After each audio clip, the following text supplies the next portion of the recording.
ጤና ይስጥልን የከበረ ሰላምታችን በመላው ዓለም ሆናችሁ ቃል ስፖርት ዩቲዩብ ቻናላችንን ለምትከታተሉ ውድ አድማጮቻችን ሁሉ ይድረስ ብለናል። ከእናንተ ከሆነው ቃል ስፖርት ዩቲዩብ ቻናል ለዚህም ሰዓት መርጠን ያሰናዳላችሁን ስፖርታዊ ጥንቅሮች እንደ ሁልጊዜ በቀደም ተከተል እያደረስናችሁ ቆይታ የምናደርግ ይሆናል። እስከ ፕሮግራማችን ፍጻሜ ዛሬም ቆዩን። ላይክ፣ ሰብስክራይብ፣ ሼር ስለምታደርጉንም እጅግ አድርገን አመስጋኞች ነን። ቃል ስፖርት ዩቲዩብ ቻናል በዚህኛውም የመረጃ ሰዓታችን ለእናንተ ውድ አድማጮቻችን አስቀድመን የአገር ቤት ጉዳዮችን እናካፍላችኋለን። በአውሮፓ የመረጃ ሰዓታችን የዓለም ዋንጫ ከነ አነጋጋሪነቱ ለየት ካለ ክስተቱ አሁንም ቀጥሏል። በርከት ያሉ ሁነቶችን ተመለከትም፣ በርከት ያሉ ጨዋታዎችም እየተካሄዱ ይገኛሉ። የዓለም ዋንጫ ልዩ ጥንቅራችን ዛሬም በቃል ስፖርት ዩቲዩብ ቻናል ተይዟል። በማድሪድ የመረጃ ሰዓታችን የዝውውር ጉዳይን የተመለከተ ልዩ ጥንቅር በዚህኛውም የመረጃ ሰዓታችን ይዘናል። ባርሴሎናን በተመለከተ ልዩ ጥንቅር ይዘናል። በተለይም በዝውውር ጉዳይ ላይ ወቅታዊ ጉዳዮችን እናካፍላችኋለን። ቃል ስፖርት ላይ ናችሁ፣ አብራችሁን ቆዩን። በተወዳጁ የእንግሊዝ ፕሪሚየር ሊግ የመረጃ ሰዓታችንም በርከት ያሉ የዝውውር ጉዳዮችን ለእናንተ ውድ አድማጮቻችን እናካፍላቸዋለን። በርከት ያሉ የዝውውር መረጃዎችን ይዘናል። ከታላላቆቹ ክለቦች ከማንቸስተር ሲቲም ጋር በተያያዘ ለዚህ ሰዓት ለሲቲ ደጋፊዎች የያዝነው የዝውውር ጉዳይን በተመለከተና የቡድን ዜና ነው እናካፍላቸዋለን።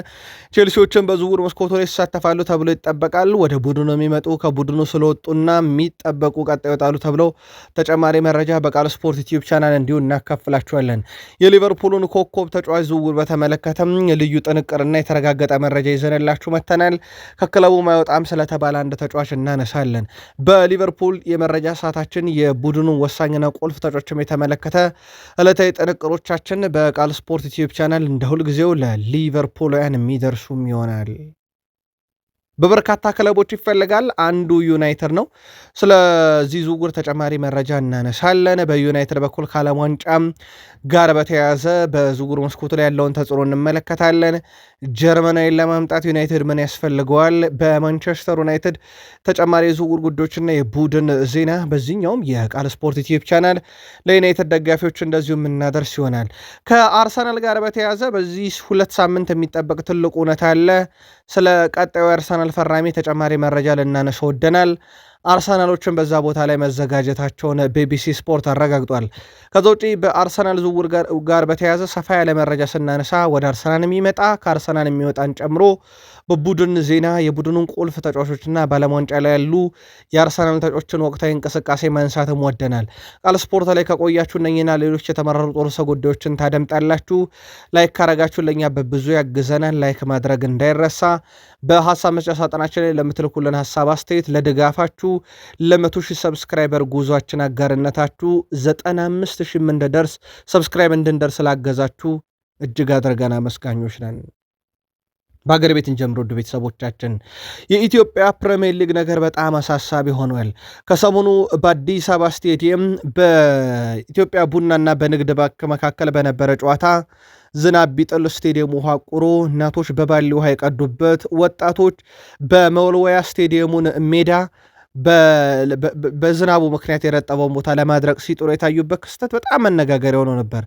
ትላንትና ደግሞ አዳማ ሳይንስና ቴክኖሎጂ ዩኒቨርሲቲ ሽረ መድረግናትና ጊዮርጊስ ሲጫወቱ 90ኛው ደቂቃ ላይ መብራት ጠፍቶ ጨዋታው ተቋርጧል። በዚህ ምክንያት የትም እንዳትሄዱ አድራችሁ እዚሁ ተጫውታችሁ ትሄዳላችሁ ተብሏል። ሁለቱ ቡድኖች በመብራት መጥፋት ምክንያት ዛሬ የተቋረጠው 6 ደቂቃ የሽረ መድረግነትና የቅዱስ ጊዮርጊስ ቀን 4 ሰዓት እንዲቀጥል በፀሐይ ተጫወቱ ተብሏል። ነገርየው በጣም አስገራሚ ነው። ዛሬ የኢትዮጵያ ፕሪሚየር ሊግ ይቀጥላል። ፋሲል ከነማ ከአርባ ምንጭ ከተማ፣ ወልዋሎ ዓዲግራት ዩኒቨርሲቲ ከሀዲያ ሆሳዕና፣ እዛው መብራት በጠፋበት አዳማ ሳይንስና ቴክኖሎጂ ዩኒቨርሲቲ፣ እንደዚሁም በአበበ ቢቂላ ስቴዲየም ወላይታ ዲቻ ከኢትዮ ኤሌክትሪክ ጨዋታቸውን ያደርጋሉ። የአዲስ አበባ ስቴዲየም ሜዳው በባሊም ውሃ ተቀርቶበት በፎጣም ደርቆ ለጨዋታ ዝግጁ እንዳልሆነ ይታወቃል። የባህር ማዶ መረጃችንን በዓለም ዋንጫን ጀምር። ስፔን የመጀመሪያ ጨዋታውን ከኬፕ ቨርዴ ጋር ያለ ድል ካጠናቀቀች በኋላ በብዙ ምክንያት ስትወቀስ ነበረ። ትላንትና ለዚህ በቂ ያለችውን ምላሽ በመካከለኛው ምስራቅ ሀገር ሳውዲ አረቢያ ላይ አወራርደዋለች። 4-0 አሸንፋለች። በጨዋታው አንድ ግብ ተሽሮባት ማለት ነው። በጨዋታው አራቱን የስፔን ግቦች ላሚን ያማል 10ኛው፣ ኦያርዛባል 21ኛውና 24ኛው ደቂቃ ላይ እንደዚሁም ታምካባት የሳውዲው ተጫዋች በ49ኛው ደቂቃ ላይ በራሱ መረብ ላይ ነው ያሳረፈው። በ92ኛው ደቂቃ ላይ ቶረስ ግብ አስቆጥሮ ነበር፣ ግን በቫር ተሽሮበታል። ስፔን ፍጹም ብልጫ በወሰደችበት መርሃ ግብር 22 ሙከራን አድርጋ ነበረ። ውጤቱን ተከትሎ ስፔን ምድቡ ላይ 4 ነጥብ ይዛለች። ሳውዲ አረቢያ በ1 ነጥብ የምድቡ ግርጌ ላይ ነች። ዩራጋይ ከስፔን፣ ኬፕ ቨርዴ ከሳውዲ አረቢያ የዚህ ምድብ የመጨረሻ መርሃ ግብሮች ናቸው። ላሚን ያማል ትላንትና ቋሚ ሆኖ ጀመረ። ከጉዳት መልስ የመጀመሪያው ቋሚ ነው። በነገራችን ላይ ትላንትና ታዲያ የመጀመሪያውን ግብ አስቆጠረ። 5 ሙከራ 52 ኳስ ነካ። ከሁለት ድሪብል ሁለቱም ተሳካለት። አንድ ቁልፍ ኳስ አቀበለ። 2 የመከላከል ስራ ላይ ተሳትፏል። 3 የመሬት ላይ ግንኙነቶችን የ50-50 ግንኙነቶችን አሸንፏል። በጣም ምርጥ ነበረ ላሚን ያማል ትላንትና። ያ ብቻ አይደለም። ላሚን ያማል በእያንዳንዱ በተጫወተባቸው ውድድሮች ሁሉ ግብ አስቆጥሯል። የዓለም ዋንጫም ዩሮ ላይ ግብ አስቆጥሯል። ኔሽንስ ሊግ፣ የዓለም ዋንጫ ማጣሪያ፣ ላሊጋ፣ ሻምፒዮንስ ሊግ፣ ኮፓ ደል ሬይ፣ ስፔን ሱፐር ካፕ ገና 18 ዓመቱ ነው። የተጫወተበት መድረክ ላይ በሙሉ ላሚን ያማል ግብ እያስቆጠረ ይገኛል። ሌላው ከላሚን ያማል ጋር በተያያዘ የዓለም ዋንጫ ላይ እንግዲህ ተጽዕኖ እየተጠበቀ ይገኛል። በእርግጥ በርካቶችን መስክሮለታል። ደግሞ ዋይኒ ማርክ ሩኒ ላሚን ያማል የቡድን አጋሮች የዓለም ዋንጫ ሻምፒዮን መሆን እንዲችሉ በብቃቱ ምክንያት እንዲተማመኑ ይፈጥራል። ይህም በዩሮ 2024 ላይ ተመልክተነዋል ብለዋል።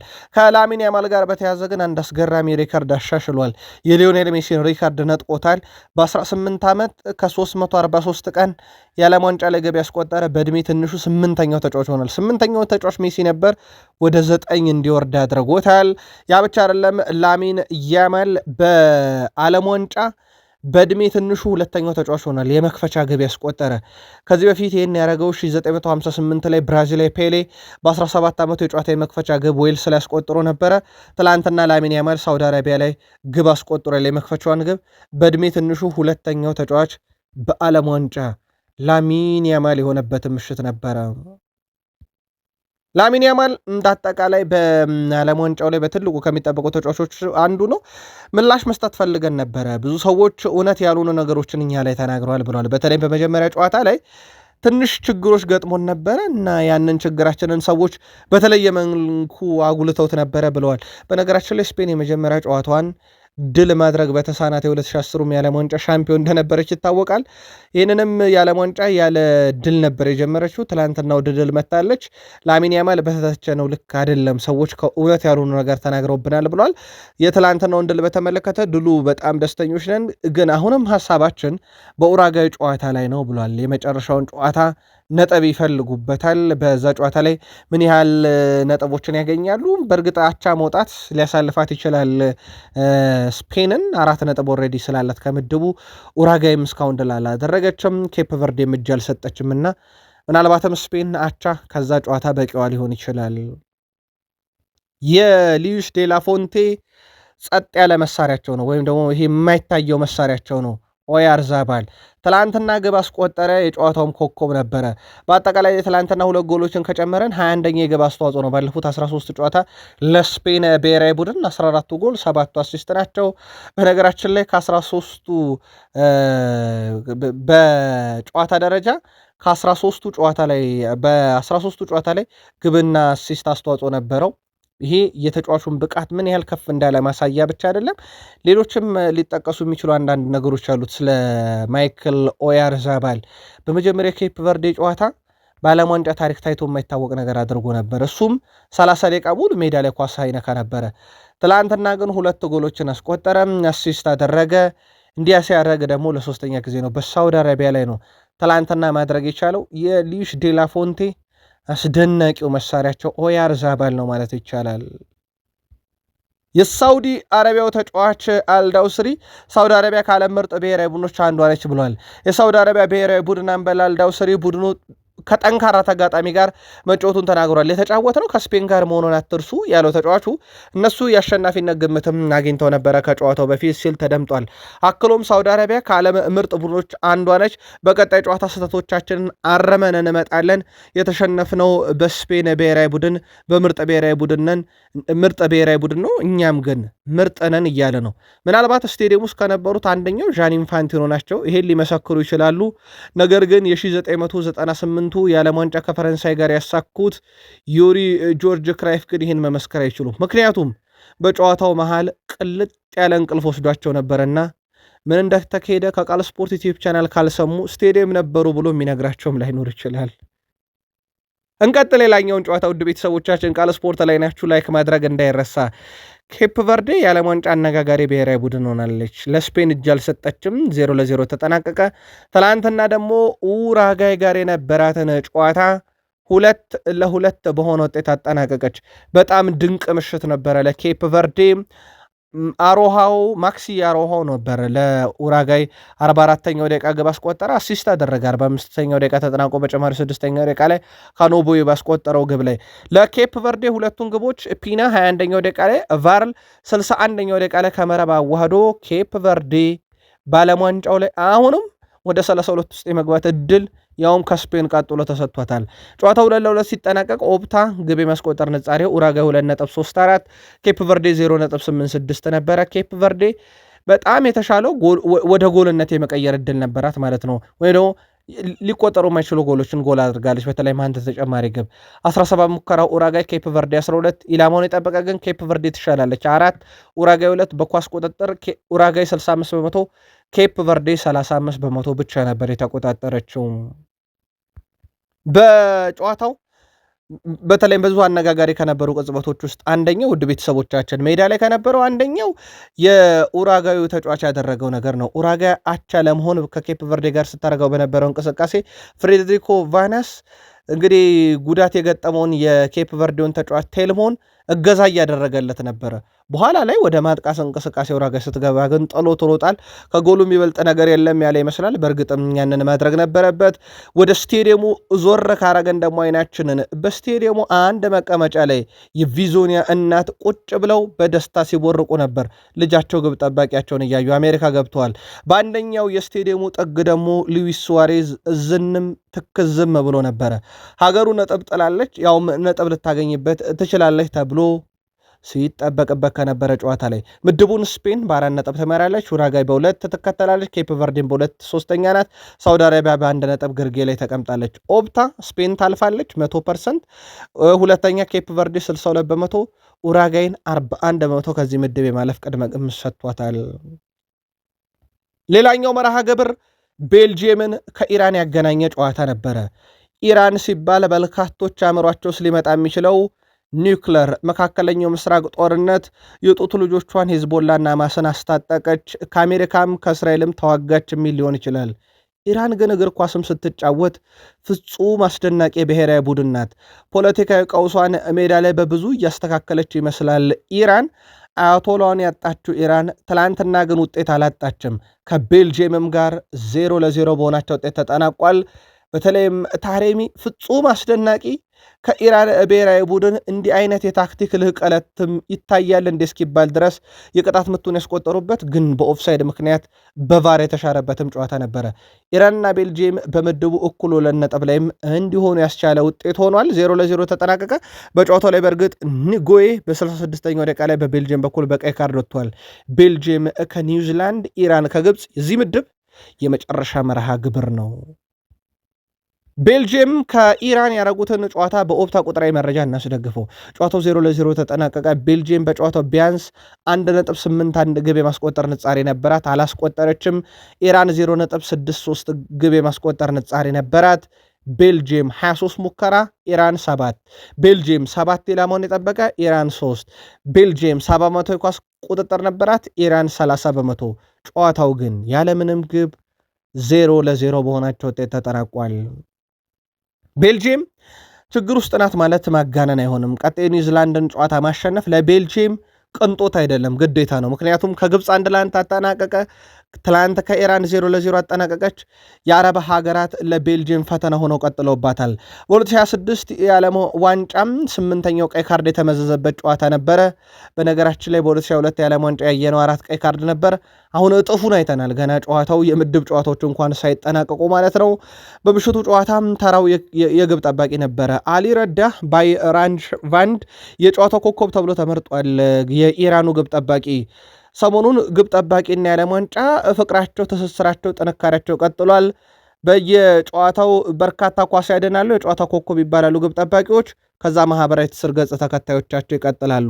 በዚህ ሳምንት ብቻ ውድ ቤተሰቦቻችን ክሊንሺት ሲደመር የጨዋታ ኮከብ በ3 ግብ ጠባቂዎች አይተናል። ቡንሴኒያ ኬፕ ቨርዴ ከስፔን በነበረው ጨዋታ ላይ፣ ኤል ሮም ኩራሳኦ ከኢኳዶር ጋር 0-0 በተጠናቀቁበት ጨዋታ ላይ፣ ትላንትና ደግሞ ይህ ተራ የአል አርዛሪ ባርነ ቬድ ነበረ።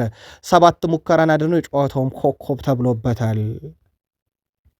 በቤልጅየም ብሔራዊ ቡድን በኩል በአጠቃላይ በሁለቱ ጨዋታ በግብፅና በኢራን ጨዋታ ላይ 69 ሙከራ ነው ያደረጉት። ውድ ቤተሰቦቻችን ፍጹም የተለየ ብሔራዊ ቡድን ነው። በግብ ሙከራ ደረጃም ከፍ ያለ ጥራት ያለው ብሔራዊ ቡድን ሆኗል። ግን ግብ ለማስቆጠር በጣም የሚቸገር ብሔራዊ ቡድን ነው። በግብፅም ጨዋታ ላይ እንዴት አንዷ ግብ እንደተገኘች የሚዘነጋ አይደለም። በዚህኛው የዓለም ዋንጫ ላይ በእርግጥ በርካቶች ግብ እምቢ ሲላቸው የግብ ጠባቂዎች ነበር ሲባል በምክንያት ነው። ግን ደግሞ በተቃራኒው ክለቦች ራሳቸው ለግብ እያስቆጠሩ ነው። ለአብነት ያክል ከ1930 በኋላ በርካታ በራስ ላይ የተቆጠሩበት የዓለም ዋንጫ ሁለተኛ ደረጃ ላይ ተቀምጧል። 2018 12 ጎሎች ራስ ላይ ተቆጥሯል። አሁን 2026 8 ሲደመር ደርሷል። ገና አላለቀም። ገና የምድብ ጨዋታ ላይ ነው። ስለዚህ በርካታ በራስ ላይ የተቆጠሩ ግቦችም በዚህ የዓለም ዋንጫ ልናይ እንችላለን። በዚህኛው የዓለም ዋንጫ በድል ዝርዝር ውስጥ አሁን አፍሪካውያንን ሀገራት ማግኘት ጀምረናል። ወይ በምድቡ የመጀመሪያ ጨዋታ ወይ በሁለተኛ ጨዋታ እያሸነፉ ነው። አይቮሪ ኮስት፣ ጋና ይህንን አሳይተውናል። አሁን በግብፅን ብሔራዊ ቡድን በኩል ተመልክተናል። በኒውዚላንድ 1-0 የተመራችው ግብፅ ከረፍት በኋላ 3-1 አሸንፋለች። ኒውዚላንድ በፋኒ ሹመር ከማዕዘን ምት የመጣ ኳስ አስቆጥሮ 1-0 መራች። ከረፍት እንደተመለሱ ግን ግብጾች ሙስታፋ ዚኮ 58ኛው፣ የቀድሞ የሊቨርፑል ተጫዋች ሳላ 67ኛው፣ ትሬዝጌት 82ኛው ደቂቃ ላይ ከመረብ ያዋሃዷቸው ግቦች ግብፅን በጨዋታው 3-1 ድል እንድታደርግ አድርጓታል። ይህም ውድ ቤተሰቦቻችን ግብፅ፣ ቤልጅየም፣ ኒውዚላንድ፣ ኢራን ባሉበት ምድብ ውስጥ አንደኛ ደረጃ ተቀምጣለች። 4 ነጥቦችን ይዛ የማለፍ ዕድሏን አስፍታለች። ኢራን ብታምኑም ባታምኑም ምድቡ ላይ በ2 ነጥብ ሁለተኛ፣ ቤልጅየም በ2 ነጥብ ሶስተኛ፣ ኒውዚላንድ በ1 ነጥብ ግርጌው ላይ ተገኝታለች። ግብፅ ከዚህ ምድብ ቢያንስ ምርጥ ሶስተኛ ሆና እንኳን ማለፍ ትችላለች እና አንዲት አፍሪካዊት ሀገር በዓለም ዋንጫ 32 ስትገኝ የአባይን ውሃ የጠጡት የግብፅ ልጆች ትላንትና ኒውዚላንድን 3-1 ረታው ነው። የዓለም ዋንጫ ዛሬም ይቀጥላል። የዓለም ሻምፒዮኗ አርጀንቲና ከአውስትራሊያ በኢትዮጵያን ሰዓት አቆጣጠር ዛሬ ምሽት 2 ሰዓት ይደረጋል። ምርጡ ሰዓት ነው ለኢትዮጵያን ጨዋታውን ለመመልከት። ከዛ በዘለለ ውድ ቤተሰቦቻችን በዓለም ዋንጫ ላይ ዛሬ ከሚደረጉ ጨዋታዎች ውስጥ ለኢትዮጵያን ለመመልከት በጣም አዳጋጅ ናቸው ቀሪዎቹ ጨዋታ። ለአብነት ያክል ፈረንሳይ ከኢራቅ ይጫወታሉ ከሌሊቱ 6 ሰዓት። ኖርዌይ ከሴኔጋል ይጫወታሉ ንጋት 9 ሰዓት አካባቢ ሲል ይጀምራል።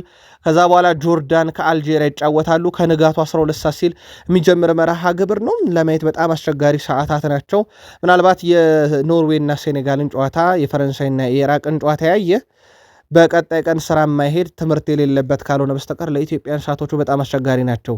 የዓለም ኮከቡ ሊዮኔል አንድሬስ ሜሲ ሲጫወት ለማየት ግን ለኢትዮጵያን ምቹ በሆነው ሰዓት ዛሬ ምሽት 2 ሰዓት አርጀንቲና ከአውስትራሊያ ጨዋታቸውን ያደርጋሉ። ጥቂት ነገር እንበለናኝ ጨዋታዎች ላይ ተጠባቂዎቹ ጨዋታዎች ላይ ምሽት 2 ሰዓት የሚጀምረው የአርጀንቲናና የአውስትሪያን ጨዋታ እናስቀድም።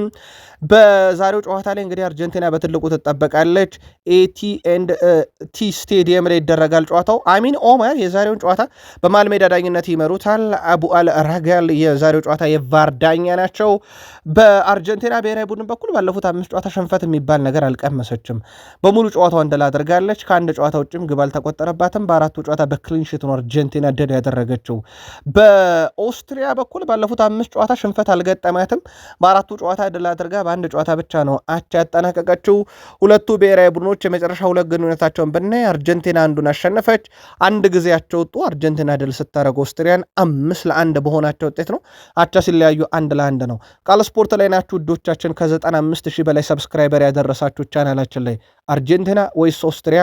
ሜሲ የመጀመሪያ ጨዋታ ላይ ሃትሪክ ሰርቷል። ዛሬስ ቅድመ ግምታችሁ ልታጋሩን ትችላላችሁ። ሌላኛው መርሃ ግብር እኩለ ሌሊት 6 ሰዓት የሚጀምር የፈረንሳይና የኢራቅ ጨዋታ ነው። በዛሬው ጨዋታ ላይ ኮሊን ፋይናንሻል ፊልድ ስቴዲየም ላይ ነው ጨዋታ የሚደረገው። ድሪው ፊሸር የዛሬውን ጨዋታ በመሃል ሜዳ ዳኝነት ይመሩታል። ማይክል በርጉዌን ደግሞ በቫር ዳኝነት ጨዋታው ላይ ተሰይመዋል። ፈረንሳይ ባለፉት 5 ጨዋታ 4 ድል 1 ሽንፈት አስተናግዳለች። በኢራቅ ብሔራዊ ቡድን በኩል ደግሞ ባለፉት 5 ጨዋታ 2 ድል 1 አቻ 2 ሽንፈት ገጥሟታል። ሽንፈቶቹ የመጨረሻ 2 ጨዋታ ላይ ገጠማት ናት። የምድብ የመጀመሪያ ጨዋታቸውን ካየን ሴኔጋልን 3-1 አሸንፋ ነው የመጣችው ፈረንሳይ። ኢራቅ ደግሞ በኖርዌይ 4-1 በሆነ ውጤት ተሸንፋ ነው የመጣችው። ጨዋታው እኩለ ሌሊት 6 ሰዓት ነው የሚጀምረው። ጨዋታውን ለመመልከት ምቹ ሰዓት አይደለም፣ ግን ጨዋታውን ለመመልከት ዝግጁ ናችሁ ወይ? ወይስ ቅድመ ግምታችሁን አጋርታችሁን ከኛ ውጤቱን ትጠብቃላችሁ? ጻፉልን። አፍሪካዊቷ ተወካይ ሴኔጋል በነ ሳዲዮ ማኔ ፊት አውራሪነት እየተመራች ግብ ፊት ኳስ ካገኘ የማይመራውን የሃላንድን ኖርዌይን ትገጥማለች። ኖርዌይ ከሴኔጋል ይሄ ደግሞ ከሌሊቱ 9 ሰዓት ሲል በኢትዮጵያን ሰዓት አቆጣጠር የሚደረግ ጨዋታ ነው። ሜት ላይፍ ስቴዲየም ላይ ጨዋታው ይደረጋል። ዋልተን ሳምፖን የዛሬውን ጨዋታ በመሃል ሜዳ ዳኝነት ይመሩታል። ብሩኖ ራፋኤል የዛሬው ጨዋታ የቫር ዳኛ ናቸው። ኖርዌይ ባለፉት 5 ጨዋታ የመጨረሻዎቹ ማለት ነው 2 ድል 2 አቻ 1 ሽንፈት። በሴኔጋል ብሔራዊ ቡድን በኩል ባለፉት 5 ጨዋታ 2 ድል 1 አቻ 2 ሽንፈት ገጥሟታል። የምድብ የመጀመሪያ ጨዋታቸውን ኖርዌይ ኢራቅን 4-1 አሸንፋን የመጣችው ሴኔጋል በጣም ምርጥ በነበረችበት ጨዋታ በሁለተኛው አጋማሽ በሰራችው ስህተትና ባበከነችው እድል ምክንያት በፈረንሳይ 3-1 ተሸንፋ ነው ወደዚህ ጨዋታ የምትመጣው። ሁለቱ ብሔራዊ ቡድኖች አንዴ ተገናኝተው ነበረ። ሴኔጋል 2-1 በሆነ ውጤት ድል ያደረገችበት። ቅድመ ግምታችሁን በቃል ስፖርት ዩቲዩብ ቻናል በሀሳብ መስጫ ሳጥናችን ላይ ልትልኩልን ትችላላችሁ። ጥቂት መረጃ እንጨምር። የዓለም ዋንጫ ላይ በዘንድሮ የዓለም ዋንጫ ፊፋ ሁሉ ነገር የሰመረልኝ ነው ብሏል። ፊፋ በርካታም ውዝግብ ያስነሳ የስቴዲየም ትኬት ዋጋ ንሯል የሚል ክስ ቢቀርብበትም ስቴዲየሞቹ ግን አሁንም ጢም እንዳሉ ነው። 99.54 በመቶ ስቴዲየሞች በአማካይ የደጋፊዎች ወንበራቸው ተይዟል ነው የተባለው። ከዛ ውጭ እስካሁን ወደ 2.3 ሚሊዮን ደጋፊ በስቴዲየም ታድሟል። 2026 የዓለም ዋንጫ ጥሩ ነው ብለዋል። በዩናይትድ ስቴትስ ኦፍ አሜሪካ በካናዳና በሜክሲኮ መካከል እንግዲህ አስተናጋጅነት እየተካሄደ እንደሆነ ይታወቃል። ከዛ ውጭ አንድ ነገር ተስተውሎ ነበረ። በጨዋታ መሃል በጣም ውብና ማራኪ ሴቶች እንደዚሁ ደግሞ ሀገራቸውን በብዙ መንገድ ሊገልጹ የሚችሉ አልባሳትን የለበሱ ወንዶችም ሴት ደጋፊዎችም እየታዩ ነበረ። ሰው ሰራሽ አስተውሎትን ፊፋ በጨዋታ መሃል እየተጠቀመ ነው ቢባልም ፊፋ መግለጫ ሰጥቷል። ሁነቱ ከጨዋታ በፊት የተሰበሰቡ በስቴዲየም ውስጥ የነበሩ ጨዋታ ባልነበረ ሰዓት ወይም ደግሞ ተጫዋቾች ለውሃ እረፍት ሲወጡ ወይ ጨዋታው ሊጀመር ጥቂት ደቂቃዎች ሲቀሩና በእረፍት ሰዓት የተቀረጹ ምስሎችን ነው እንጂ የምጠቀመው ሰው ሰራሽ አስተውሎት አይደለም ብሏል። ሌላው ፊፋ በ2026 የዓለም ዋንጫ የምድብ ጨዋታ ላይ ነጥብ እኩል በሚሆንበት ጊዜ አሸናፊውን ለመለየት ጠቅላላ ግብን ሳይሆን የእርስ በርስ ፍልሚያን አያለው ብሏል። ቅድሚያ የእርስ በርስ ፍልሚያው ላይ አቻ ከወጡ ደግሞ ነው ግብን የማየው ብሏል። ስለዚህ አዲሱ ሕግ ይተገበራል ማለት ነው። ግን ግብን ቢቆጠር በጣም ከባድ ነው። በዚህ የዓለም ዋንጫ ላይ ግብ ጠባቂዎች በአንድ ጨዋታ 15 ኳስ የሚያድኑበት የዓለም ዋንጫ ነው። ለአብነት ያክል የኩራሶ ግብ ጠባቂ ኤሎዌ ሩም ከኤኳዶር ጋር በነበረው ጨዋታ ላይ 15 ኳስ አድኗል። ይሄ በአንድ የዓለም ዋንጫ ላይ የታየ ከፍተኛው ነው። ሪከርድም ሆኖ የቀጠለበት ነው። እንዲህ አይነት ቅጽበት ያለበት ነው። ከዛ ግብ እንዳይቆጠር ደግሞ እንደ ፖርቱጋል ያሉ ኮከብና ከዋክብቶችን የሰበሰበች ብሔራዊ ቡድን ኮከቦቿ መሃል ሜዳ ላይ ሆነው ኳስን ወደኋላ የሚመልሱ ሆነዋል። ዦዋ ኔቬዝ 24፣ ዦዋ ካንሴሎ 23፣ ፔድሮ ኔቶ 22 መልሷል። ይሄ በዓለም ዋንጫ ላይ ትልቁ ቁጥር ነው። ግብ አለመመልከቱ ፊፋ ጥሩ ነው ማለት ይቻላል። ከነኚህ ቁጥሮችም አንጻር የዓለም ዋንጫ ብዙ ክስተት የሆኑ ተጫዋቾች አሉ። ለአብነት ያክል የአንዲዮ ሜንዲ በመጀመሪያዎቹ 2 የምድብ ጨዋታ ላይ 8 ስኬታማ ድሪብሎችን ፈጽሟል። እንደዚህ አይነት ቁጥር ብንፈልግ 2-6 መሄድ አለብን። ይሄም ሊዮኔል አንድሬስ ሜሲ በመጀመሪያ የዓለም ዋንጫው ላይ 10 ስኬታማ ድሪብሎችን ካረገ በኋላ በመጀመሪያው 2 የዓለም ዋንጫ ጨዋታዎች ላይ 8 ስኬታማ ድሪብል ያደረገ ሌላኛው ታዳጊ ተጫዋች ሆኗል። በጣም አስደናቂውን ተጫዋች ዝውውር በተመለከተ በሊቨርፑል የመረጃ ሰዓታችን ላይ ጠብቁን። ሌላኛው በዓለም ዋንጫ ላይ የተመለከትናቸው ፈጣን ግቦች የመቆጠር ሂደት ነው። በእርግጥ ሪከርዱ እስካሁን አልተሰበረም፣ ግን ክለቦች የየራሳቸውን ብሔራዊ ቡድኖች የየራሳቸውን እየሰበሩ ለአብነት ያክል ዲያቼ ካማዳ በጃፓን ብሔራዊ ቡድን ታሪክ በዓለም ዋንጫ ፈጣኗን ግብ አስቆጥሮላቸዋል። ጃፓን በዓለም ዋንጫ ከ3 ደቂቃ ከ27 ሰከንድ በታች ግብ አላስቆጠረችም ነበር። ቱኒዚያን 4-1 አሸንፋ በአፍሪካ የምድብ የዓለም ዋንጫ ማጣሪያ አንደኛ ሆነ የመጣችዋን ሀገር በፍጥነት ከውድድሩ እንድትሰናበት ሲሆን በጃፓን 4-0 ተሸንፋ ዲያቺ ካማዳ ለጃፓን በዓለም ዋንጫ ታሪክ ፈጣኗን ግብ አስቆጥሮላቸው ነበረ። ውድ ቤተሰቦቻችን ከ95,000 በላይ ሰብስክራይበር ያለው ቃል ስፖርት ዩቲዩብ ቻናላችን ላይ ትገኛላችሁ። አጫጭር ስፖርታዊ መረጃዎቻችን ይቀጥሉ። በሪያል ማድሪድ እንጀምር። ኤድዋርዶ ካማቪንጋ ክለቡን ሊለቅ የሚችልበት ሰፊ እድል አለ። የሞሪኒዮ ዕቅድ አካል አይደለም ቢባልም ተጫዋቹ ግን አሁንም የመልቀቅ ፍላጎት የለውም። ሪያል ማድሪድ እስከ 60 ሚሊዮን ዩሮ ለዚህ ዝውውር ይፈልጋል። ፓሪስ ሰን ዠርሜን፣ ማንቸስተር ዩናይትድ ስማቸው ይነሳል። ካማቪንጋ በክለቡ የሚያቆይ ኮንትራት አለው እስከ 29 ከክለቡ መልቀቅ አይፈልግም ሲል ዴሮ ስፖርት አረጋግጧል። ምናልባት ሪያል ማድሪድ ራሱን እያጠናከረ ያለበት መንገድ የአማካኝ ክፍሉ ላይ ሌሎች ተጫዋቾችን ለማምጣት በተለይም እነ ኤንዞ ፈርናንዴዝን ለማምጣት ከሚያደርገው ጥረትና ፍላጎት አንጻር አንድ አማካኝ መልቀቁ አይቀርም። ያም ቹዋሚኒ አሊያም ኤድዋርዶ ካማቪንጋ ናቸው እንጂ ፌድ ቫልቬርደ ላይሆኑ እንደሚችሉ በምሽቱ የዩናይትድ መረጃ ደርሰናችሁ ነበረ። ለማንኛውም ተጫዋቹ መቆየትን ቅድሜ ይሰጣል ተብሏል። የሪያል ማድሪዱ አሰልጣኝ ጆዜ ሞሪኖ ኮከብ እያመጡ ተጫዋች እያስፈረሙ ነው። በቃል ስፖርት ዩቲዩብ ቻናል በምሽት መረጃችንም እስካሁን ለማድሪድ ከፈረሙት ምርጡ ማን ነው ብለናችሁ ነበረ። ግን አንድ መረጃ እንጠቁማችሁ። ቤርናንዶ ሲልቫ 31 ዓመቱ ነው፣ ለማድሪድ ፈረመ። ዴንዝል ዶምፍሪስ 30 ዓመቱ ነው፣ ለማድሪድ ፈረመ። ማርክ ኩኮሪያ 27 ዓመቱ ነው፣ ለማድሪድ ፈረመ። ኮናቴ 27 ዓመቱ ነው፣ ለማድሪድ ፈረመ። እነኚህ ዝውውሮች አንዳች የሚያሳዩት ነገር አለ። ተጫዋቾቹ ልምዳቸው አስፈልጓል ማለት ነው።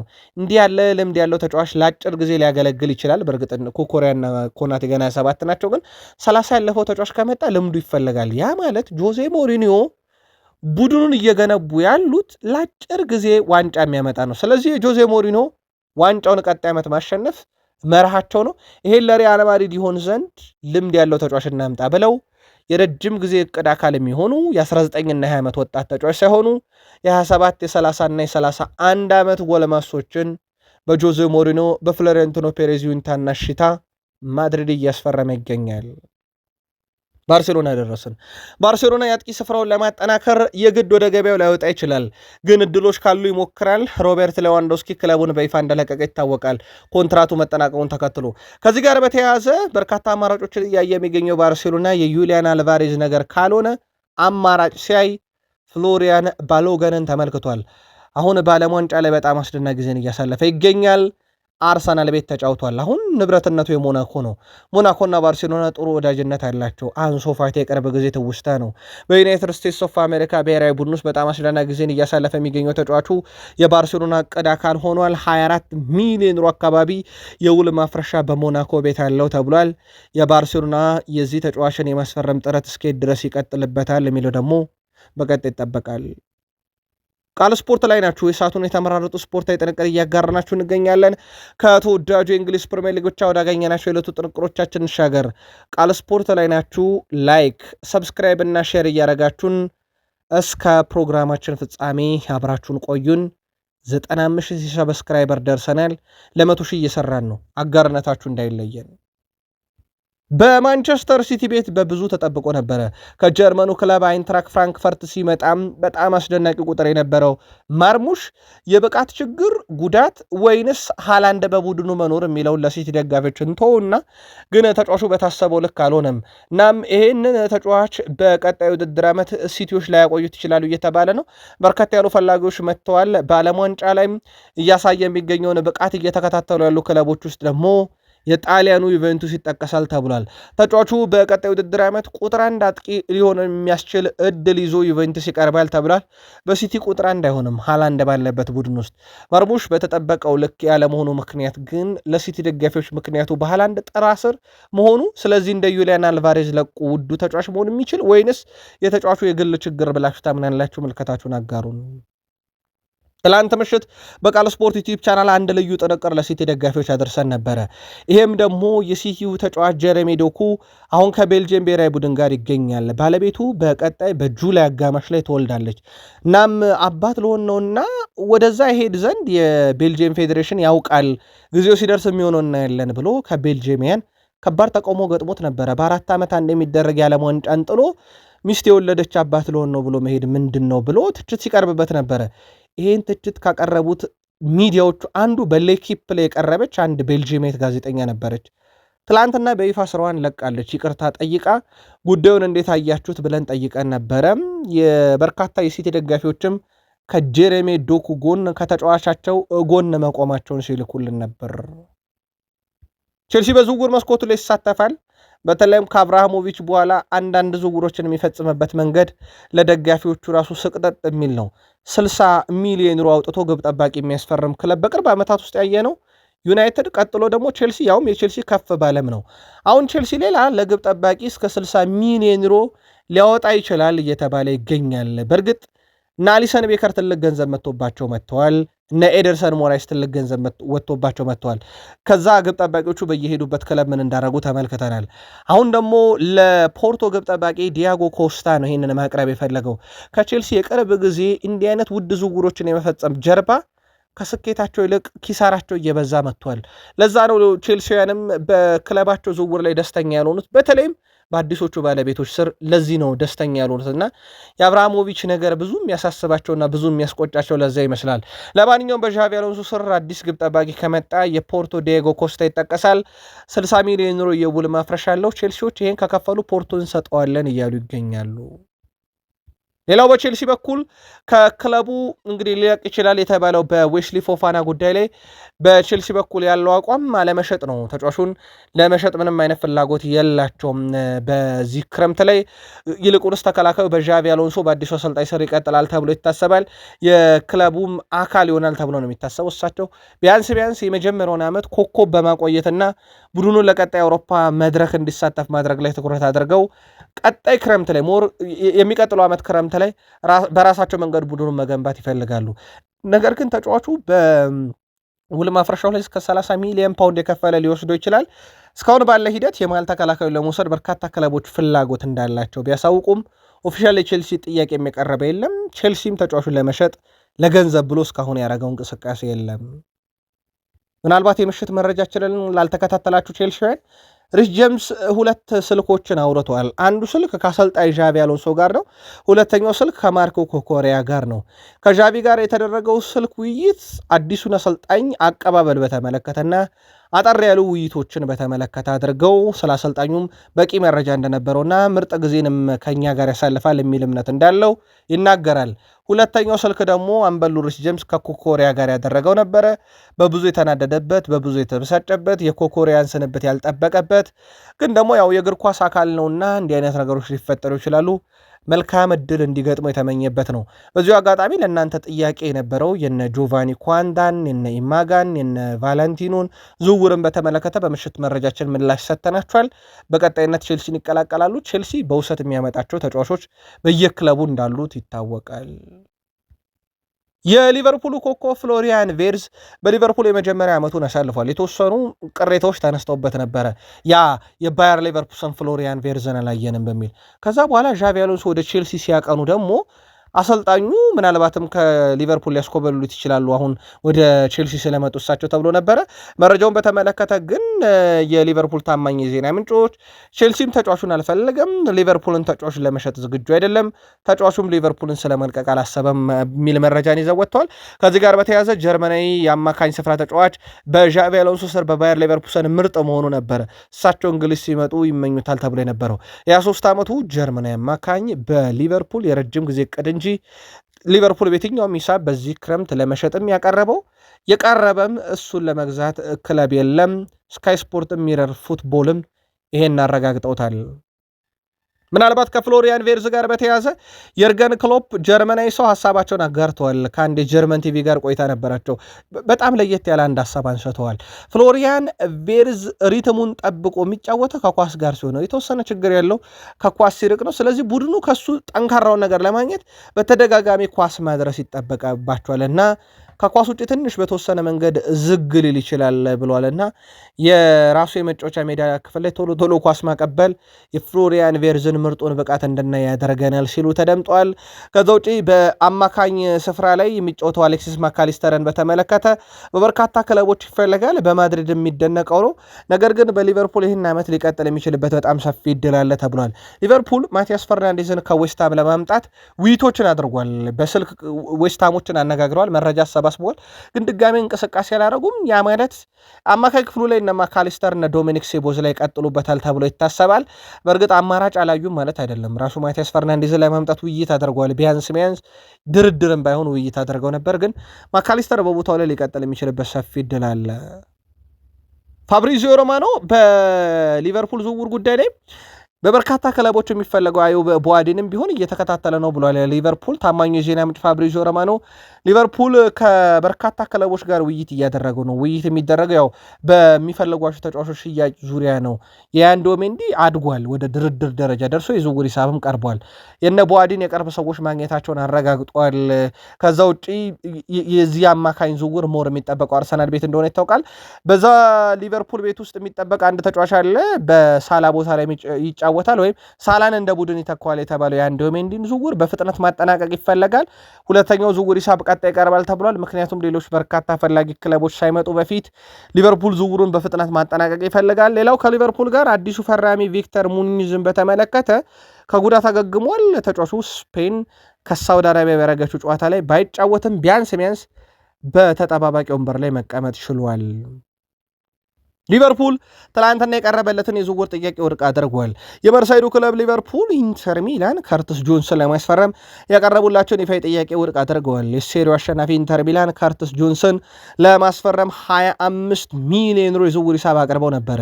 ኢንተር ሚላን የ25 ዓመቱን አማካይ ከርትስ ጆንስ ለማስፈረም ጥረት ሲያደርግ ለሁለተኛ ጊዜ መሆኑ ይታወቃል። ሊቨርፑል ከከርትስ ጆንስ ዝውውር 40 ሚሊዮን ዩሮ ፈልጋለሁ ብሏል። አሊያም ኮንትራቱን ማራዘም ይጠበቅበታል። ግን ካልተሳካለት ዝውውር የአካዳሚ ፍሬ ነው። ለሊቨርፑል 100% ትርፍ የሚገኝበት ዝውውር ነው። በፋይናንስ ደረጃ በብዙ ያግዛቸዋል። ምናልባትም ለረጅም ጊዜ የተመኙትን የአንዶሜንዲን ዝውውርን በፍጥነት ለመጨረስና አርቢ ላይፕዚግ ይጠይቃቸዋል የተባለው አጠቃላይ ተከፍሎ የሚያልቅ 130 ሚሊዮን ዩሮ አካባቢ ሂሳብም ለማውጣት ያግዛቸዋል ተብሎ ይታሰባል። ለማንኛውም ትላንትና 25 ሚሊዮን ዩሮ የዝውውር ሂሳብ ውድቅ ተደርጓል። የ15 ሚሊዮን ዩሮ ጋፕ አለ በሊቨርፑል ፍላጎትና በኢንተር ጥያቄ መካከል። ከርትስ ጆንስ ኢንተርን ለመቀላቀል የጣሊያንን ሕይወት ከፍሬድሪክ ኮኬዛ መማሩን ከራሱ ከፍሬድሪክ ኮኬዛ አንደበት ሰምተነው ነበረም። ዩናይትድ የአማካኝ ክፍሉን አስፈርሞ እስካላጠናቀቀ ድረስ በፍላጎት ደረጃ 3 ተጫዋች ላስፈርም እችላለሁ ካለ በኋላ በርካታ የመገናኛ ብዙሃንና በዝውውር ጉዳይ ላይ ክትትል የሚያደርጉ ጋዜጠኞች የዩናይትድ የአማካኝ ክፍል አማራጮችን በስፋት ሊመጡ የሚችሉበት ሊቀሩ የሚችሉበትን ምክንያት የዝውውር ሂሳባቸውን በየቀኑ አፕዴት ያደርጋሉ። ለአብነት ያክል አሌክስ ስኮትን በተመለከተ ስለ ዩናይትድ ከሚወጡ መረጃዎች ውስጥ አንደኛው ዩናይትድ ይህን ዝውውር ከፈለገ ከ70 ሚሊዮን ፓውንድ በላይ ጥያቄ ማቅረብ አለበት የሚል ነው። በእርግጥ አርሰናልም የዚህ ተጫዋች ፈላጊ ነው። ሊቨርፑልን ቤት ስሙ ይያዛል። አንዲ ኢራኦላ እዛ መንበረ ስልጣኑን መቆጣጠራቸውን ተከትሎ ከዚህ ጋር በተያያዘ የአሌክስ ስኮት በርነማውዝን መልቀቁ አይቀርም። ዩናይትድ፣ ሊቨርፑል፣ አርሰናል ትልቁ መዳረሻ ይሆናሉ ተብለው የሚጠበቁ ክለቦች ናቸው። ዩናይትድ ሊያመጧቸው ካሰቡ ተጫዋቾች ውስጥ በዓለም ዋንጫ ላይ ከሚሳተፉት በኔዘርላንድ የሚገኘው ሰመርቪል ይጠቀሳል። ዩናይትድ እንዲህ አይነት የክንፍ አጥቂ ከዚህ በፊት ለማምጣት ኔዘርላንድን ኮዲ ጋክፖን ሞክሮ በሊቨርፑል የተነጠቀበት መንገድ ይታወቃል። በእርግጥ በሊቨርፑል ተነጠቀ ከሚለው ይልቅ ሞር ተጫዋቹ ሊቨርፑልን መረጠ የሚለው ያስኬዳል። ከዚህ ጋር በተያያዘ ዩናይትድ ሌላ ኔዘርላንዳዊ ተጫዋች ሰመርቪልን ከዌስትሃም ዩናይትድ ለማምጣት ጥረት እያደረገ ባለበት መረጃ እያሰባሰበ ባለበት ሰዓት የዓለም ዋንጫ መጥቷል። በዛ የዓለም ዋንጫ ላይ በጣም ድግስን እያሳለፈ ነው ሰመርቪል። በተወሰነ መንገድ ላይ ዩናይትድ ፈተና ሊገጥመው የሚችለው በዓለም ዋንጫ ላይ ተጫዋቹ እያሳየ የሚገኘው ብቃት ዌስትሃም ዩናይትዶችን የመደራደር አቅም ከፍ ሊያደርግ የሚችል ሆኖ ተገኝቷል። ዩናይትድ እስከ 50 ሚሊዮን ፓውንድ አስቦ ነበር ለዚህ ዝውውር፣ ግን ፋብሪዚዮ ሮማኖ ሚረር ስፖርት ይዘውት በወጡት መረጃ መሰረት የዌስትሃም ዩናይትድን የመደራደር አቅም ይጨምራል። ሌሎችም በርከት ያሉ ክለቦች በዓለም ዋንጫው ላይ ትኩረት አድርገው መልማዮቻቸው ክለቦች ልከው እያዩ ነውና የሰመርቪል ሁኔታ ለዩናይትድ በፉክክርም ደረጃ ከፍ ሊል ይችላል። ዩናይትድ ዝውውሩን በተቻለ መጠን በፍጥነት የመጨረስ ፍላጎት አለው ያለው ደግሞ ሚረር ስፖርት ነው። ማንቸስተር ዩናይትድ ሌላ በጣም አስደናቂ ጀርመን ተጫዋች በዓለም ዋንጫ ላይ አይቷል። ከጀርመን ብሔራዊ ቡድን ጋር የሚገኝ በቦሩሲያ ዶርትመንድ የሚጫወት ነው። በእርግጥ ዩናይትድ ከዶርትመንድ ተጫዋች ሲያመጣ የመጀመሪያው አይደለም። የቅርብ ጊዜ ትውስታ የሳንቾ ዝውውር ግን ምን እንደገጠመ ይታወቃል። 52 ሚሊዮን ፓውንድ አካባቢ ተለጥፎበታል። በነገራችን ላይ የቦሩሲያ ዶርትመንዱ ተጫዋች በጣም ጥሩ ዜና ከተባለ ለዩናይትድ 2027 ላይ ኮንትራቱ ይጠናቀቃልና ተጫዋቹን ካሳመኑት በዶርትመንድ ቤት ኮንትራቱን እንዳይፈርም ዩናይትዶች ሊያገኙት ይችላሉ። በእርግጥ ዶርትመንድ ተጫዋቾችን በውድ ዋጋ የመሸጥ ልማድ አለው። ስለዚህ ዩናይትድ እስከተደራደረና ገንዘብ እስካቀረበ ድረስ ዶርትመንድም አይናቸውን ላያሹ ይችላሉ። ከዚህ ቀደም በዩናይትድ ዝርዝር ውስጥ የነበረ ተጫዋች ነው። ሊቨርፑል አሁንም በዝርዝር ውስጥ አካቶታል። 25 ዓመቱ ነው። እስከ 50 ሚሊዮን ፓውንድ በላይ ወይም 52 ሚሊዮን ፓውንድ አካባቢ የውለ መፍረሻ አለው። ዩናይትድ ተጫዋቹን በጥብቅ ይፈልገዋል። በሲቲ አካዳሚ ውስጥ የነበረ ለእንግሊዝ ቅርብ የሆነ ጄሰን ዊልኮክስ ደግሞ ጥንቅቅ አድርገው የሚያውቁት የዩናይትድ የመልመላ ክፍል ዋናም ፈላጭ ቆራጭ ሰው ናቸው። ምናልባትም በዩናይትድ በኩል ይህ ዝውውር ይሳካ ዘንድ እሳቸውም የጀርባ አጥንት ሊሆኑ ይችላሉ። በርከት ያሉ የመረጃ ምንጮች የቶትናም ሆትስፐርስን እንቅስቃሴ በተመለከተ በተለይ ማቴዎስ ፈርናንዴዝን ዝውውር በተመለከተ ዩናይትድን የወቀሱበት ነበር። ዩናይትድ ዘግይቷል፣ ዩናይትድ ወደኋላ ማለቱ ቶትናም ዝውውሩን በፍጥነት እንዲጨርስ ሊያደርገው ይችላል፣ አሊያም ዝውውሩ ዩናይትድ ላይ እንዲወደድ ሊያደርግ ይችላል የሚል ነው። አሁን እየወጡ ባሉ መረጃዎች መሰረት ዌስትሃም ዩናይትድ ተጫዋቹን ለመሸጥ ካቀረበው ገንዘብ አንጻር 85 ሚሊዮን ፓውንድ አካባቢ፣ ሁለተኛ ቶትናሞች በዝውውር መስኮቱ ላይ ተጫዋቹን ለማምጣት በጥቅማ ጥቅምም ተደራድረውታል። ዩናይትድ ካቀረበለት ሳምንታዊ ደሞዝም በላይ ቶትናም ሊከፍለው ይችላል እየተባለ ነው። ሮቤርቶ ዲዘርቢ ከመጡ በኋላ ቡድኑ በዝውውር መስኮቱ ላይ በስፋት እየሰራ ነው። ዩናይትዶች ግን በተጫዋቹ ላይ እርግጠኛ ናቸው ተብሏል፣ ዩናይትድን መቀላቀል ይፈልጋል በሚለው። ከዛ ውጭ ዩናይትድ አሁንም ያልተስማሙት ነገር ከዌስትሃም ጋር የዝውውር ሂሳቡ እንደሆነ ይታወቃል። ምናልባት ሰሞንኛ የቶትናም ሆትስፐርስ እንቅስቃሴ ግን ዩናይትድ ከተፈጠረበት የሌጀንዶችም ጫና አንጻር በዝውውሩ ላይ በዚህ ሳምንት ወይም በሁለቱ ሳምንታት ውስጥ እልባት ይሰጣል ተብሎ ይጠበቃል። በርከት ያሉ የመረጃ ምንጮች ከማዝራዊ ጋር በተያያዘ ማዝራዊ ከመንፈሳዊ ጉዳይ ጋር በተያያዘ በሚቀጥሉት ጥቂት ዓመታቶች ውስጥ ጫማ ሊሰቅል ይችላል የሚል መረጃ በስፋት ሲወጣ እንደነበረ ይታወቃል። በበርካታ ማህበራዊ ትስስር ገጾች ላይ ወጥቷል መረጃ። ከዚህ ጋር በተያያዘ ተጫዋቹ በሌሎች መግለጫ ወይም በራሱ አንደበት ወይም በራሱ ማህበራዊ ትስስር ገጽ ላይ ከሃይማኖታዊ ጉዳይ ጋር በተያያዘ በቅርቡ ጫማ ሰቅላለሁ የሚል መረጃን ይዞ አልወጣም ወይም ራሱም አልተናገረም። ከዚህ ጋርም በተያያዘ በርካታ የዩናይትድ መገናኛ ብዙሃንም ኦፊሻል በሆኑት ላይ አልተገለጸም።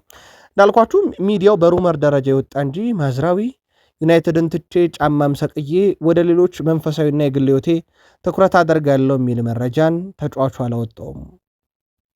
በአርሰናል በኩል ከሚጠበቁ ዝውውሮች ውስጥ የግራ ክንፍ አጥቂ ነው። በነገራችን ላይ ለዚህ ቦታ አርሰናሎች ዝውውር ለማድረግ በርካታ አማራጮችን አይተዋል። በርካታ ውይይቶችን አድርገዋል። በርካታ ተጫዋቾችን የማሳመን ስራን ሰርተዋል ባለፉት ጥቂት ወራቶች ውስጥ። ግን ለአርሰናል ደጋፊዎች መዘግየቱ እርግጥ ነው። ግን አንድ መረጃን ጠቁማችሁ፣ ክለቦች ተጫዋቾችን ሲያስፈርሙ በቅርብ ጊዜ ኦፊሻል እያደረጉ አይደለም። ዝውውሮችንም ድርድሮችንም አዘግይተው እያደረጉ ነው። ይህ ወር መጠናቀቅ አለበት። በተለይም ከጁላይ ጀምሮ የሚደረጉ ዝውውሮችን ሞር ክለቦች ይፈልጉታል፣ አዲሱ በጀት ላይ እንዲገባላቸው ማለት ነው። ምናልባት የአርሰናል ማካሄድ እንደዛ ሊሆን ይችላል። አሁን የወጡ መረጃዎች የሚያመለክቱት ያንን ነው። በነገራችን ላይ ለአስቶን ቪላ ኦፊሻል ጥያቄ የማቅረብና ዝውውሩን የመጨረስ ፍላጎት በአርሰናል በኩል በሚቀጥሉት 2 ሳምንታት ውስጥ ለማድረግ አቅደዋል ተብሏል። በግል ጉዳይ ብዙ ችግር አይገጥማቸውም ተብሏል። በሞርጋን ሮጀርስ ዝውውር ላይ ተጫዋቹም አስቶን ቪላን ለመልቀቅ ዝግጁ፣ ከሌሎች ክለቦችም ይልቅ አርሰናልን ለማስቀደም ዝግጁ መሆኑ እና አርሰናሎች ከበጀት ዓመቱ ጋር በተያያዘ ካሰቡት እቅድ አንጻር በእነኚህ 2 ሳምንታት እልባት የሚያገኝ ግን ዝውውር ነው። መረጃው የቢቢሲ ስፖርት ነው። ቶትናም ቤት ስሙ ተያያዘ። ግን በቶትናም በኩል እዚህ ዝውውር ላይ ብዙ እንደማይሰሩበት ተረጋገጠ። አሁን ስሙ ያለው ከአርሰናል ቤት ነው። ዩናይትድ ከሽያጩ ከ40 እስከ 50 በመቶ ድርሻ ያገኝበታል የተባለው ግሪንውድ፣ በነገራችን ላይ ግሪንውድ 55 ሚሊዮን ዩሮ እንደዚሁም ደግሞ ሞርጋን ሮጀርስ 85 ሚሊዮን ዩሮ የተለጠፈበት ነው። አንዳንድ የአርሰናል ለመገናኛ ብዙሃን ንጽጽሮችን እየሰሩ ነበረ። በእርግጥ ሮጀርስ በአስቶን ቪላ በፕሪሚየር ሊግ፣ ግሪንውድ በማርሴ በፍራንስ ሊጋ የነበሩ ተጫዋች ናቸው። ሞርጋን ሮጀርስ በዚህ ዓመት በ55 ጨዋታ 14 ጎል 11 አሲስት አለው። የግሪንውድን ካየን በጣም የተሻለ ነው። ግሪንውድ 26 ግብ ነው ያለው፣ ሮጀርስ 14፣ ግሪንውድ 11 አሲስት አለው፣ ሮጀርስም 11 አለው። በድምሩ ካየን ግሪንውድ ወደ 37 የግብ አስተዋጽኦ አለው። የሞርጋን ሮጀርስ ደግሞ ገና 25 አካባቢ ነው። ብዙ ልዩነቶች አለ በመካከላቸው። የዝውውር ሂሳባቸውም የግሪንውድ ይሻላል። ምናልባት ለአርሰናል ደጋፊዎች አርሰናል ቢሰራበት ብላችሁ የምታስቡት ዝውውር ግን ወይም የተሻለ የሚሆነው ግሪንውድ ወይንስ የሮጀርስ መልከታችሁን ጻፉልን። አርሰናል ቤት በክንፍ አጥቂ ጉዳይ ላይ እንደውም ሳሞክቤል አርሰናል መስዋዕትነትን የሚያስከፍል ዝውውር ከሆነ ልክ ይሄ ዴክላን ራይስ እንዳስወጣቸው አይነት ወጪ ወይም ከክለቦች ጋር በጣም ጠንካራ ድርድር ማድረግ ካለባቸው እንደ ቪክተር ዮኬሬሽ ስፖርቲንግ ሊዝበን ምና የገጠማቸው ይታወቃል። ዘንድሮ እንዲህ አይነት መስዋዕትነትን የሚከፍሉት በግራ ክንፍ አጥቂ ላይ ነው የሚል መረጃን ቢቢሲ ስፖርት ይዞ ወጥቷል። ምናልባት የጀርሚ ሞንጋ ዝውውር ይጠበቃል። በዛ ቦታ ላይ ነው የሚጫወተው፣ ግን ይሄ ተጫዋች ገና ታዳጊ ነውና ሙሉ ለሙሉ ኃላፊነት ተሰጥቶት የሚጫወት ተጫዋች ላይሆን ይችላል በቦታው ላይ። ግን በረጅም ጊዜ የአርሰናል እቅድ ነው። በፕሪሲዝን አርሰናል ይቀላቀላል ተብሎ ይታሰባል።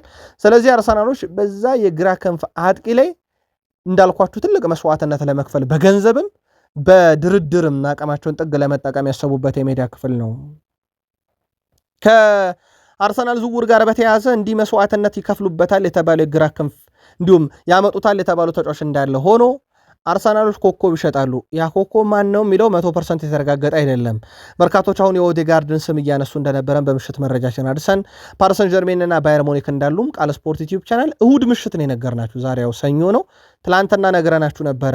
ከዚህ ጋር በተያያዘው የእሱ ጉዳይ አሁንም ቢሆን ሚዲያ ላይ እንዳለ ቢቢሲ ስፖርት አረጋግጧል። አርሰናል ኦፊሻል ባያደርገው ሚዲያው ላይ ያለ ጉዳይ ነው ብሎታል። ያው ትልቅ ሽያጭ የሚሆነው እሱ ነው እንጂ እነ ኢታን ዋኔርም ለገበያ የቀረቡ ናቸው። እንደውም የቢቢሲው አምደኛ ሳሞክቤል በአርሰናል ከማይቆዩ ተጫዋቾች የተረጋገጠው የኢታን ዋኔሪ ነው ብሏል። ያው ኢታን ዋኔሪ ቢሸጥም እንደ ኦዴጋርድ ላይገን ይችላል ስሙ። ኦዴጋርድ 2 ዓመት ኮንትራት ነው የሚቀረው። ኢታን ዋኔሪ አስቀድሞ በውሰት አርሰናልን መልቀቅ ለራሱም ለደጋፊው ማለማምዷልና በዚህ ክረምት ይሸጣል። አርሰናል ከሽያጭ ትልቅ ገቢ ያገኛለም ተብሎ የሚጠበቅበት ክረምት ነው። ከዛ ውጭ አርሰናል ያመጣዋል ተብሎ የሚታሰበው የዌስትሃሙን ኢዛክ አለንን ነው። የ15 ዓመት ታዳጊ ነው። ለታዳጊ ቡድን ነው የሚመጣው።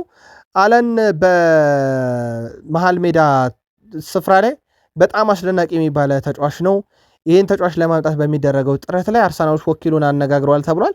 ያው ለዌስትሃም የካሳ ክፍያ ብቻ ይከፍሉታል ማለት ነው። የአርሰናል ዋናው ቡድን ላይ እንመለስ። የአርሰናሉ ተጫዋች ዴክላን ራይስን እናንሳ። በጣም አስደናቂ ጊዜን እያሳለፈ ነበረ። በአርሰናል ቤት ሲዝኑ ሲጠናቀቅ የፕሪሚየር ሊግ ዋንጫን አንስቶ ነው አሁን ከእንግሊዝ ጋር ይገኛል። ዴክላን ራይስ ግን በአጠቃላይ አርሰናል በዚህ ውድድር ዓመት 13 ጊዜ ጨዋታ ኮከብ ተብሎበታል። ይሄ ከየትኛውም የአርሰናል ተጫዋች የላቀ ነው። ዴክላን ራይስ አሁን በዓለም ዋንጫም እየተጫወተ ነው። በጣም ድንቁን ጊዜ እያሳለፈም ይገኛል። ምናልባት ፕሪሚየር ሊግ ባነሳ ዓመት የዓለም ዋንጫ ስሚል ይጠበቃል። ከጉዳት ጋር የተያዘ መረጃ እየሰማንበት ነበረ። ጋሪ ኔቪል ዴክላን ምንም አይነት ጉዳት የለበትም እርግጠኛ ነኝ፣ ሲጎዳም ማሊያውም በጣም አስደናቂ ተጫዋች ነው። ምናልባት ግን በእንግሊዝ ብሔራዊ ቡድን ውስጥ በጉዳት ምክንያት ጨዋታ የሚያልፈው ከሆነ ግን ለእንግሊዝ በጣም አስጨናቂ ይሆናል ብሏል ጋሪ ኔቪል። የዓለም ዋንጫን ካነሳን ቤልጅየም ትላንትና ግብ ማስቆጠር በተሳናት ምሽት ሌሳንድሮ ትሮሳርድ የአርሰናሉ ተጫዋች በሜዳ ላይ ነበረ።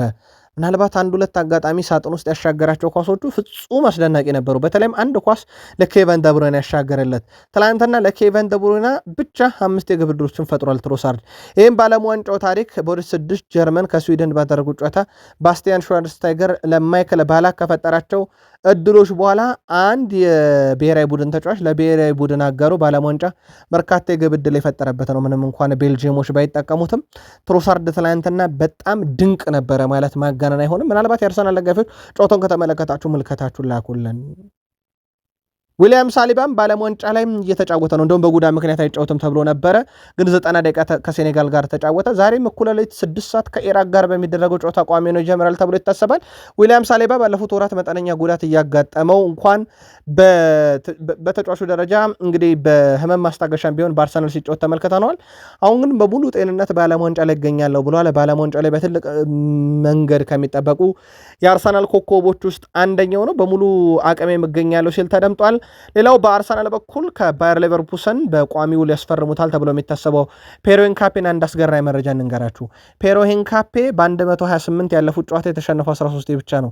በእነኛ 128 ጨዋታ 13 ብቻ የተሸነፈው ፔሮ ሂንካፔ ከባየር ሌቨርኩሰን እስከ አርሰናል በዘለቀ የእግር ኳስ ህይወቱ 4 ዋንጫዎችን ሲያሳካ 2ቱ የሊግ ዋንጫ ናቸው።